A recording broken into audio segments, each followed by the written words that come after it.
G'day, there's plenty of trouble at Ferrari at the moment with the double DNF last race. Lewis Hamilton starting with a 5-place grid penalty and a fan base that's demanding answers.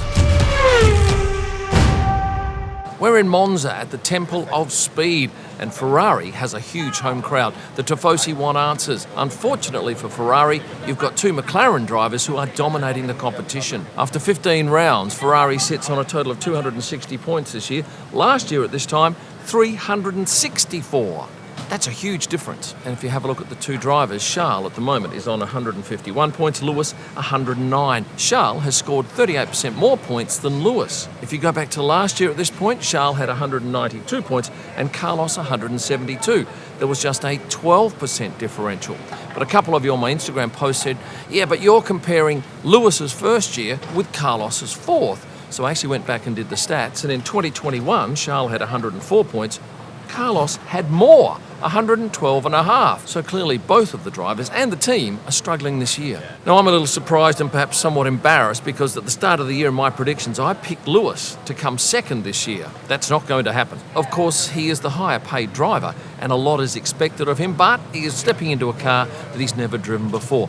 Lots of reports saying that the communication is not great between him and his engineer and ipso facto the team. But a lot in the paddock say, yes, there's the on-track stuff, but then there's the marketing, and he is, in fact, amazing for Ferrari's marketing. But how long will that last? If you go back a year ago, Charles won this race. Can it happen again?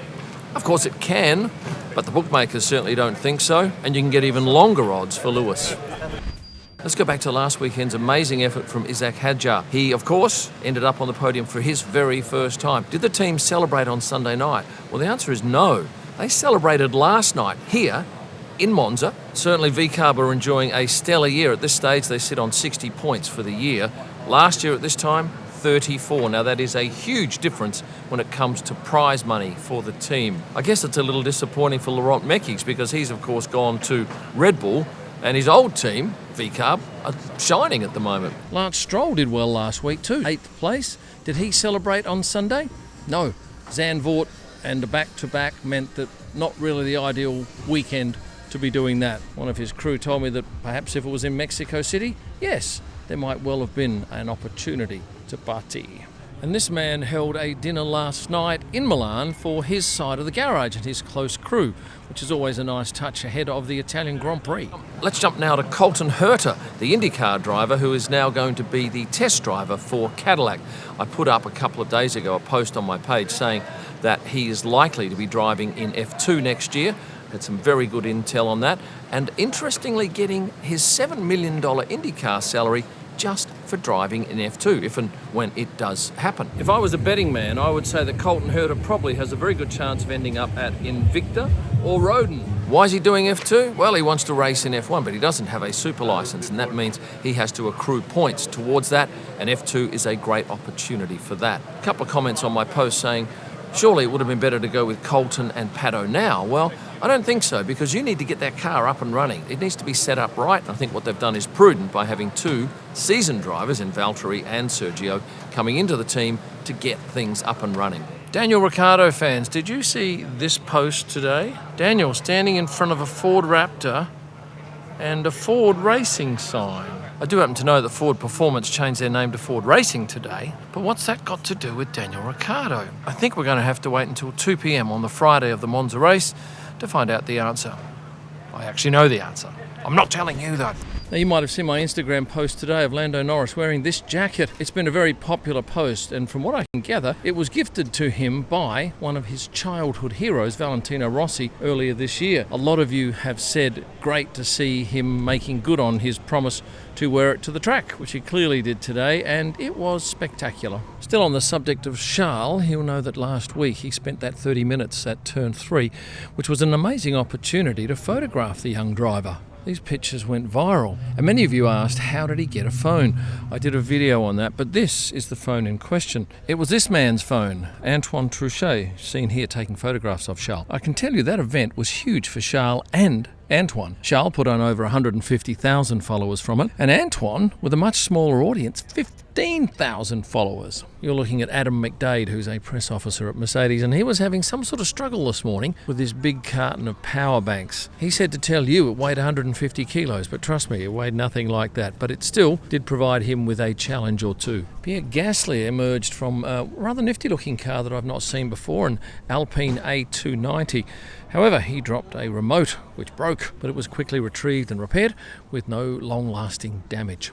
And yes, he's wearing a new Alpine jacket. In my video of last week, I mentioned Angela Cullen wasn't with Lewis over the weekend. It was Kylie Tomic, who was his previous trainer. Well, again, Angela's not here, and Kylie is standing in. And whether or not this is a full-time thing, it's hard to tell as no one's talking. Here's something I haven't seen for a while. Valtteri Bottas, dressed in a Mercedes race suit, driving a Mercedes car. This is an actual 2025 livery, but it's a 2022 race car. Valtteri was racing alongside Kimi Antonelli, who was driving this AMG GT2 Edition W16. And can you buy one of these? Well, yes, if you're quick, but there are just 30 available. And I can tell you that the top speed for Kimi Antonelli in that AMG was 310 kilometres an hour. If you're wondering how F1's travelling this year, let me give you some stats from the first 14 races. The season attendance for those first 14 races, 3.9 million people. That's the biggest combined season attendance ever at this stage of the calendar. 11 of the 14 events were sold out, 6 new attendance records were set, and 2 race weekends had more than 400,000 attendees, Australia and Great Britain. And then there were 4 race weekends with attendances of more than 300k. On the TV side of things, Formula 1 had over 60 million cumulative linear TV viewers for the opening Grand Prix weekend in Australia. F1 has a global fan base now of more than 820 million people, and it's the most popular annual sporting series with a year-on-year increase of 12% and a 63% versus 2018. Demographic-wise, 43% of the total fan base is under 35, a growth of 51 million year-on-year and up from 30% in 2018. Are there more men or women fans in the sport? Well, more men, but not by much. 58% male, 42% female. Go back to 2018 and that female fan base was 37%. When it comes to social media, there's been some big rises there. F1's YouTube account is up 19% year-on-year, TikTok's up 35%, Instagram 23%, Facebook 9%, and X 9% as well. There is no doubt that Formula 1 is still on the rise, and with that F1 movie impact still really to be seen, I think we can expect bigger numbers coming up at the end of the year. I'm standing here in the Monza paddock, and you'll note behind me that there are 2 hospitality suites for Ferrari. Why 2? Because most other teams only have 1. And these are 2 big suites, 3 stories to be exact. This one's for team and drivers, and that one over there is the hospitality suite for guests and other functions upstairs. Now, before you go, could you please hit the like button? And for those of you unsubscribed, thank you in advance for hitting that subscribe button. Thanks for watching, and stay passionate.